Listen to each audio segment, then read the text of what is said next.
మీ ఎలాంటి వ్యాపార ప్రకటనలకైనా వెంటనే మా ఛానల్ సంప్రదించండి. ప్రస్తుతం మనతో పాటు ప్రముఖ ఆధ్యాత్మికవేత్త దైవాజ్ఞ బ్రహ్మశ్రీ వీరాపురం సుబ్రహ్మణ్య స్వామి గారు మనతో ఉన్నారు. గురువుగారితో మాట్లాడేద్దాం. నమస్కారం గురుగారు. శుభాశీస్సులండి. గురుగారు, ఫిబ్రవరి మాసం విశేషంగా మాఘమాసం, మరి సింహరాశి వాళ్ళకి ఎటువంటి పరిస్థితులు ఉంటాయి? వీళ్ళు ఈ మాసం ఎటువంటి జాగ్రత్తలు తీసుకోవాలి గురుగారు? చాలా మంచి విషయం అడిగారు.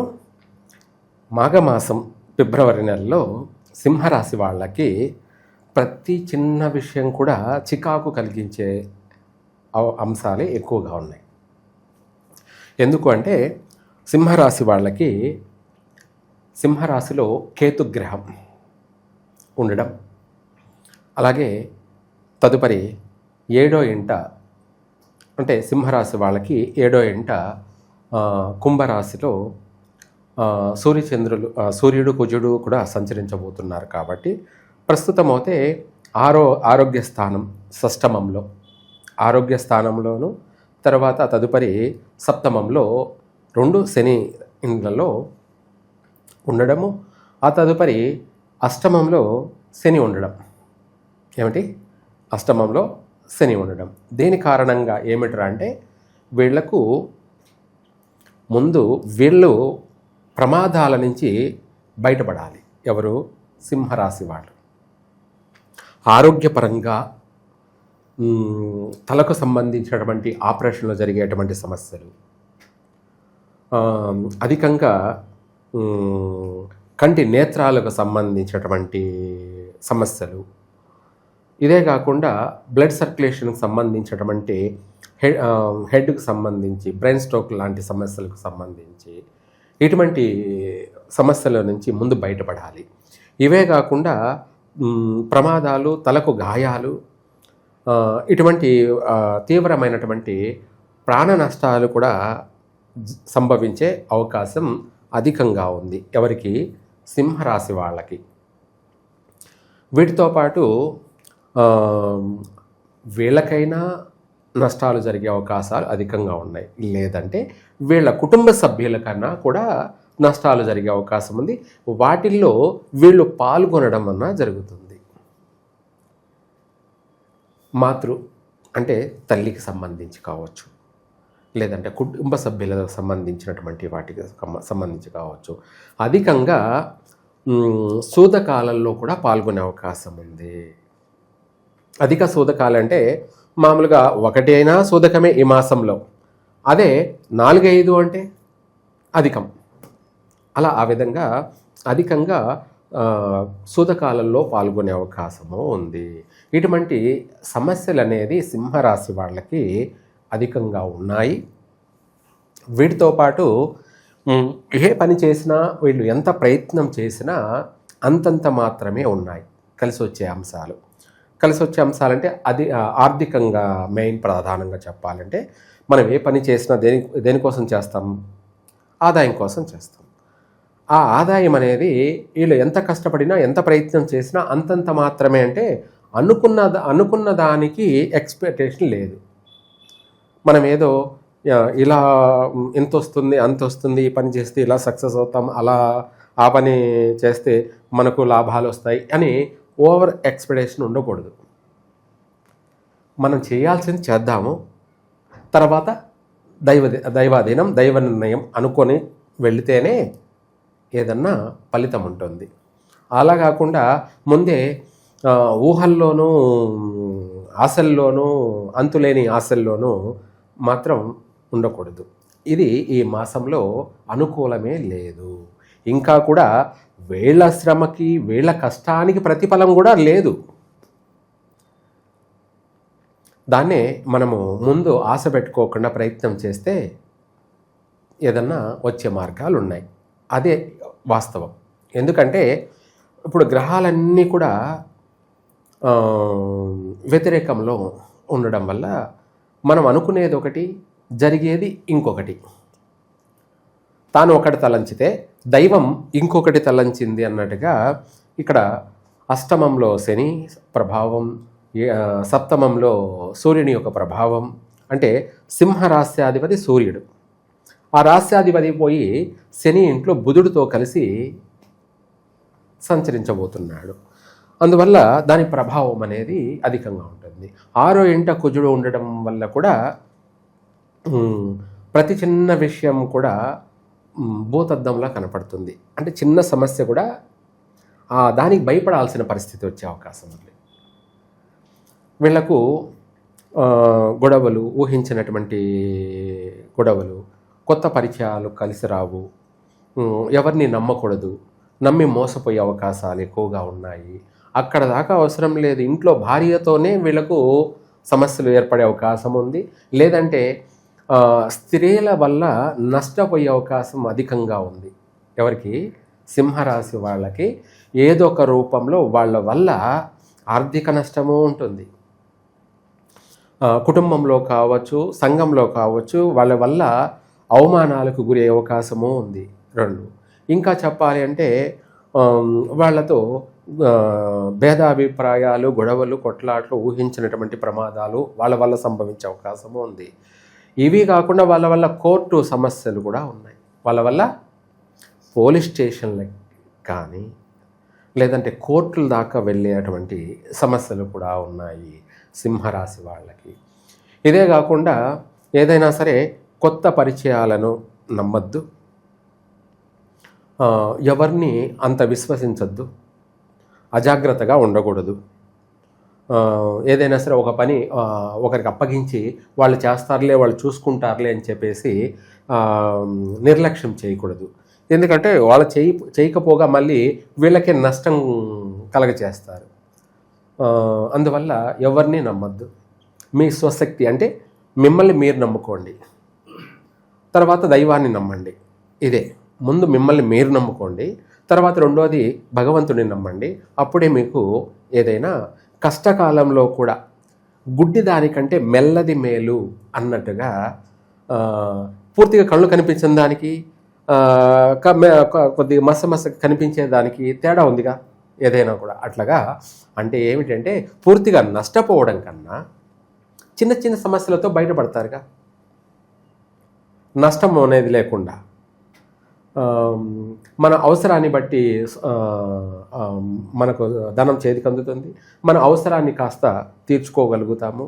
ఇలా కొన్ని విషయాలలో మనము రాణించే అవకాశం కూడా ఉంటుంది. అందుకనేసి ఈ సింహరాశి వాళ్ళు నూతన పెట్టుబడులు పెట్టి వ్యాపారాలు చేయవద్దు. పిల్లలకి కూడా చదువులో కాస్త సమస్యలు ఎదురయ్యే అవకాశం ఉంది.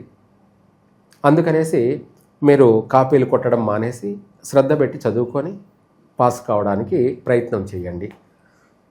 ఇదే కాకుండా పెట్టుబడులు పెట్టి పెద్ద పెద్ద వ్యాపారాల జోలికి వెళ్ళొద్దు. చిన్న చిరు వ్యాపారాలు అంటే మనకు అప్పుడే అర్థమైపోతుంది. ఆ చిరు వ్యాపారమైనా కూడా ఏమాత్రం రాణించగలుగుతున్నాము, లేదంటే అది అక్కడే ఆగిపోవడమా అనేది కూడా వాళ్ళకి క్లారిటీగా అర్థమైపోతుంది. తెలియని వాళ్ళంటే ఏం లేదు, అందరికీ తెలుసు. కాకపోతే మాయలో ఉంటారు. ఏమిటంటే బ్రతకాలి కదా, చెయ్యాలి కదా, ఏదో ఒకటి చెయ్యంది ఏది రాదు కదా, అలా అనే ఇదిలోనే ఉంటారు. కానీ దానికన్నా ముందు మనకు దారి చూపించేవాడు భగవంతుడు. మనము ప్రతి చిన్న విషయమైనా పెద్ద విషయమైనా ఏదైనా కూడా ఆయన నమ్ముకొని ఆయనను దర్శనం చేసుకుంటూ మనము అవసరాన్ని బట్టి సమయాన్ని బట్టి ఎన్ని పనులున్నా మనము కాస్త టైం కేటాయించి కొంచెం, అది కూడా ఉదయం అయినా సరే లేదంటే సాయంత్రం సమయంలో అయినా కూడా, ఉదయం వీలు కాని వాళ్ళు సాయంత్రం చేయడం చాలా మంచిది, వీలైన వాళ్ళు సూర్యోదయంనే చేయడం మంచిది. ఏమిటి అది అంటే ఈ సింహరాశి వాళ్ళు శివాలయానికి వెళ్ళి అక్కడ నవగ్రహాలకి 9 మందికి ఒక్కొక్క నిమ్మకాయ తీసుకొని, అంటే 9 మందికి 9 నిమ్మకాయలు తీసుకొని ఆ నిమ్మకాయ పైన కర్పూరం పెట్టి కాస్త ఆ నిమ్మకాయ పైన కొద్దిగా తొక్క తీసి దానిపైన కర్పూరం పెట్టి వెలిగించి ఆ నిమ్మకాయ కర్పూరం అనేది ఆ గ్రహానికి 3 సార్లు తిప్పి అక్కడ పెట్టేసి అలా 9 మందికి చేసినట్టు అయితే ఈ యొక్క నిమ్మకాయ హారతి, ఏమిటి ఈ నిమ్మకాయ హారతి అనేది ఫలహారతి. రెండోది శత్రు వినాశనం. ఏమిటి? శత్రు వినాశనం. వినాశనం అంటే ఏంటి తెలుసా? వీళ్ళకి ఎవరైనా హాని చేయబోయారనుకోండి, వాళ్ళకే హాని జరిగే అవకాశం ఉంది. అదే చెడపకురా చెడేవు అన్నట్టుగా, వాడు మనకేదో నష్టం చేయాలనుకుంటే వాడే నష్టపోతాడు. తప్పేం లేదు. వాడు మనకు నష్టం చేయాల్సిన అవసరం ఏమొచ్చింది? అవసరం లేదు కదా. నీ పని నువ్వు చూసుకో, నా పని నేను చూసుకుంటా. ఇది ఉత్తమం. అంతేగాని నీ పని మానేసి నువ్వు నా పని ఏదో నాకేదో హాని కలగ చేస్తాను అనుకుంటే దేవుడు చూస్తూ ఊరికే ఉండడుగా, కొడతాడు. ఆ కొట్టాడంటే ఎలా ఉంటుందంటే ఇంకా క్లోజ్. ఆడికి ఏమిటి? ఆడికి చాప్టర్ క్లోజ్, జీవితమే క్లోజ్. అది వాస్తవం. అటువంటి శత్రు వినాశనం చేస్తుంది. ఎటువంటి దృష్టి దోషమైనా సరే, అదే గ్రహ దృష్టి దోషమే కావచ్చు. నరదృష్టి అనేది మామూలే, కామన్. కానీ దానికంటే మించింది కూడా గ్రహ యొక్క సంచార దృష్టి దోషం. దాన్ని కూడా పూర్తిగా అది తొలగించేస్తుంది. ఏమిటి? ఈ నిమ్మకాయతో 9 మందికి 9 నిమ్మకాయలు, అది మంగళవారం రోజు కావచ్చు, ఆదివారం రోజు కావచ్చు, లేదంటే శనివారం రోజు కావచ్చు, లేదా రోజు కావచ్చు, ఎవరెవరి వీలును బట్టి వాళ్ళ స్తోమతను బట్టి చెప్పడం. నిమ్మకాయతోటి 3 సార్లు ఆ గ్రహానికి తిప్పి, ఇక్కడ ఇద్దరికి మాత్రం 7 గ్రహాలకేమో రైట్గా కుడివైపుగా తిప్పి పెట్టాలి. రాహుకేతువులకు వచ్చేటప్పటికి కుడివైపుకి 3 సార్లు తిప్పిన తర్వాత మళ్ళీ ఎడమ వైపుకి 2 సార్లు తిప్పి అక్కడ పెట్టాలి. అంటే మనకు తెలిసిన శత్రువు కావచ్చు, మనకు తెలియని శత్రువు కావచ్చు. ఏమిటి? ఎటువంటిదైనా సరే. కొంతమంది కనపడతారు, కొంతమంది కనిపించరు. అదే కనిపించినటువంటి వాళ్ళే గ్రహాలు. ఏమిటి? కనిపించిన వాళ్ళే గ్రహాలు. మనిషి అంటే కనబడిపోతాడు కాబట్టి అది ప్రత్యక్షమైన శత్రువు.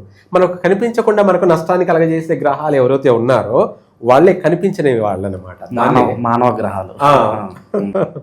వాళ్ళను కూడా పూర్తిగా సమూలంగా వాళ్ళ దోషాన్ని కూడా పూర్తిగా సమూలంగా అది శాశ్వతంగా పరిష్కరించేది. అందుకనేసి ఆ రాహుకేతువులకి 3 సార్లు కుడివైపుగా తిప్పి 2 సార్లు ఎడం వైపుగా తిప్పి అక్కడ పెట్టండి. అక్కడ పెట్టి ఆ యొక్క హారతిని మనకు వీలైనంత వరకు దర్శనం చేసుకున్న తర్వాత హారతిని కూడా మనం వెళ్ళేటప్పుడు మళ్ళీ తిరిగి చూడకూడదు. ఏమిటి? మనం నవగ్రహాలకు అక్కడ చేసాం కదా, చేసి అలాగే వెళ్ళిపోవాలి. వెళ్ళిపోతూ మళ్ళీ వెనక్కి తిరిగి చూడకూడదు అన్నమాట.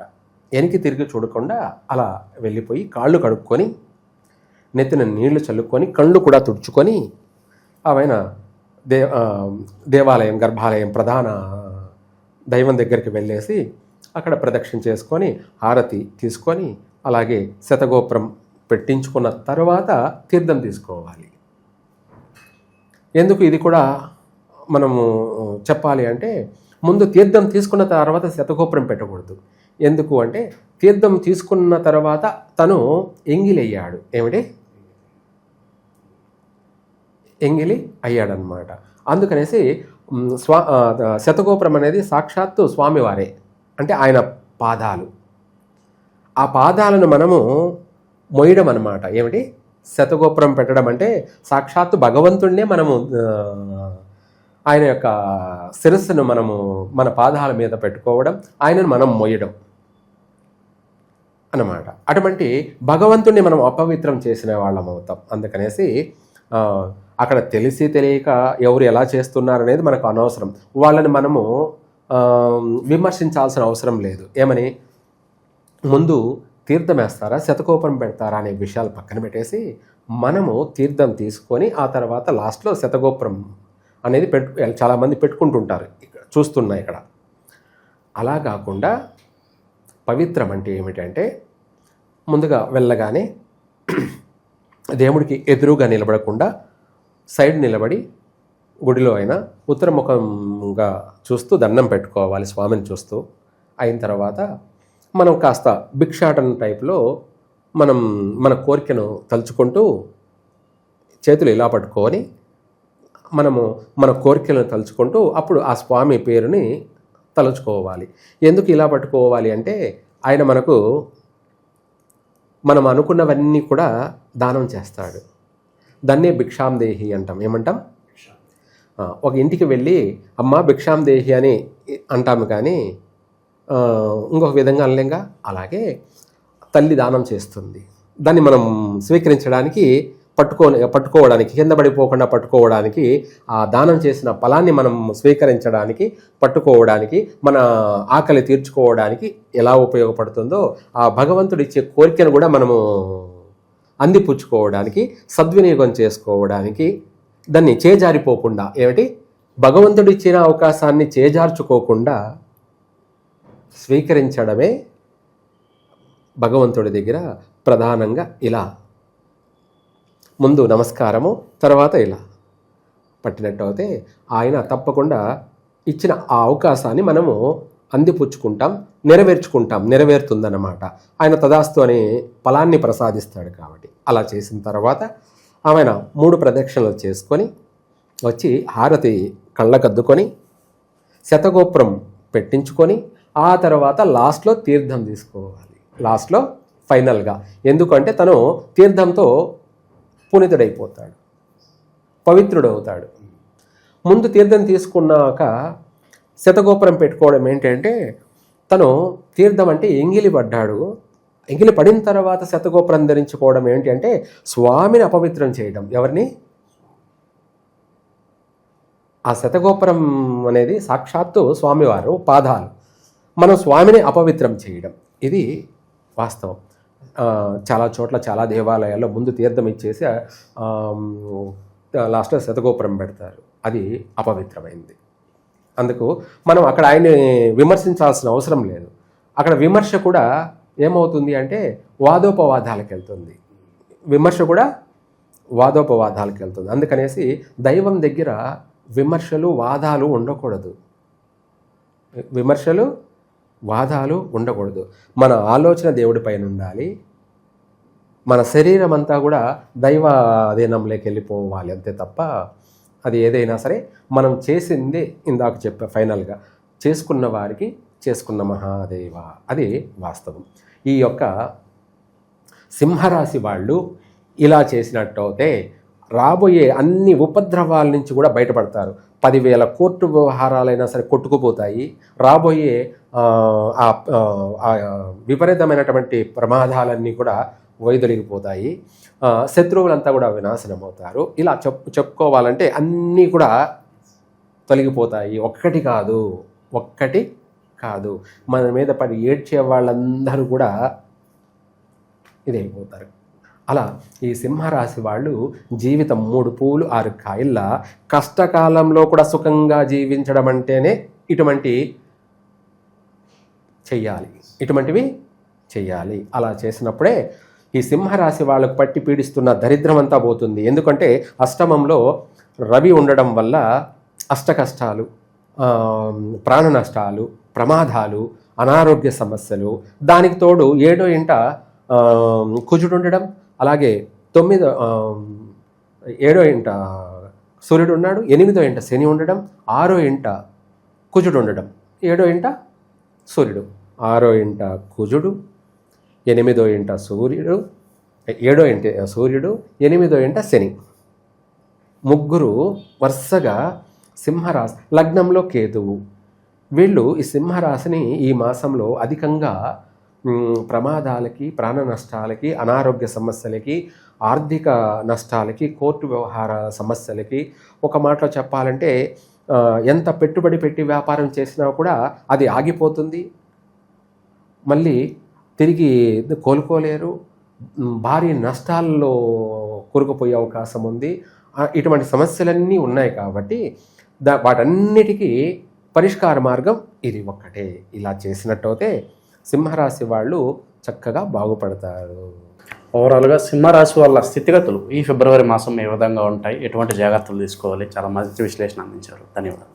సర్వే జన సుఖినో భవంతు.